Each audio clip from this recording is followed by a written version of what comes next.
فرص الستر أو الفضيحة اللي بتقع بين إيديك في الدنيا لحد أنت تعرفه أو ما تعرفوش، هي فرص ستر أو فضيحة ليك في الدنيا والآخرة.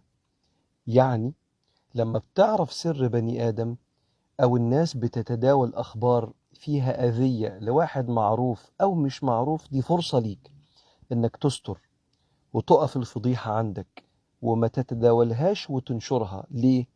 لأن ربنا عرفك بالموضوع ده لحكمة عنده. من الحكم إنك أنت سيدنا النبي قالك: من ستر مسلما ستره الله في الدنيا والآخرة.